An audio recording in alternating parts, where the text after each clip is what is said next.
to discuss Republican Congressman Ken Buck of the great state of Colorado. Let's start with the Hunter Biden indictment. A lot of your Republican colleagues were critical when David Weiss was named special counsel. James Comer still being critical, basically saying unless, well, I don't want to put words in his mouth, but he wants to see more than Hunter Biden indicted on gun charges. I mean, this would seem to suggest that David Weiss is pretty serious, no?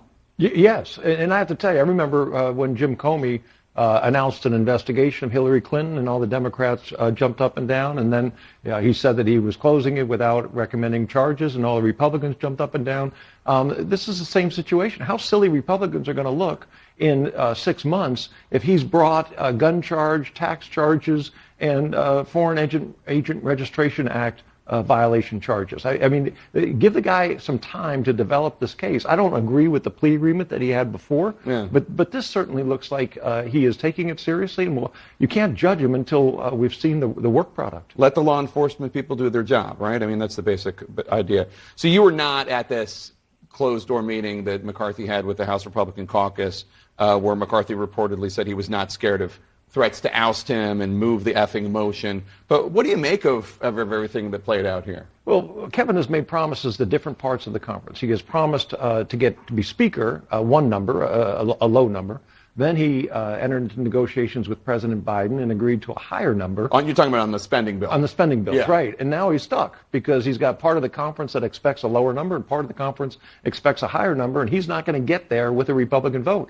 So now he announces an impeachment inquiry on the president, and he's not going to get Democrats to help him out of this problem. So I really don't know what the strategy is on how we're going to avert a shutdown in a week or two. So I'll get to the spending bill in a second, but you've said that you're against the impeachment inquiry as of now because you haven't seen yet any concrete evidence that shows President Biden financially benefited from Hunter's business deals.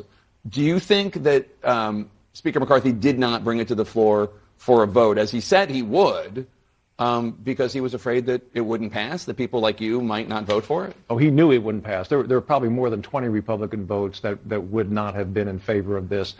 He not only did he say he was going to bring it to the floor, but he criticized Nancy Pelosi for not bringing it to the floor when she was impeaching Donald Trump. So he has a long history of what he thinks needs to happen before impeachment. But when you don't have the votes, you don't bring it to the floor. So this is always wild to me when somebody just tries to stand by a set of principles, however they shake out for Democrats or Republicans, which is my interpretation of what you're doing.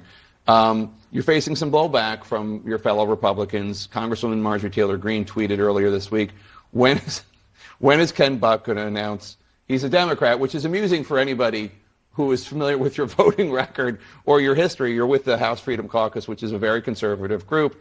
But three sources have told CNN there is a serious effort underway to try to find a candidate to primary you, to challenge you, I guess, presumably from the right, next year. Are you worried at all? I won't use Kevin McCarthy's language, but bring it. You know, they brought a primary 2 years ago. We have that ago. bleeping thing somewhere. Well, we'd have to rehearse. Anyway, go ahead. Sorry. No, they brought a primary 2 years ago. I won 75-25. I am comfortable that the people in my district know that I'm a conservative and know that I want to make sure we don't ruin this institution over a tit-for-tat impeachment. If the evidence is there, Jake, I will absolutely vote for impeachment. I don't see the evidence at this point. McCarthy said to avoid a government shutdown, he plans to try to pass this short-term continuing resolution, the spending bill. You're against it.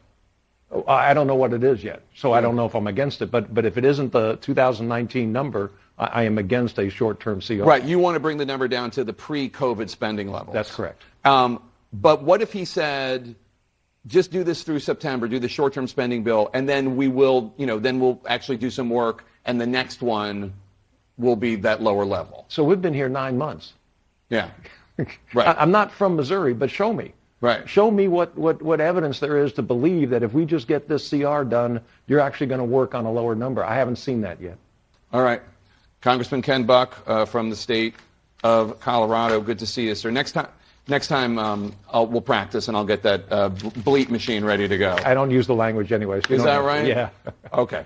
Good to see you. Thanks so much. We're going to take a quick break.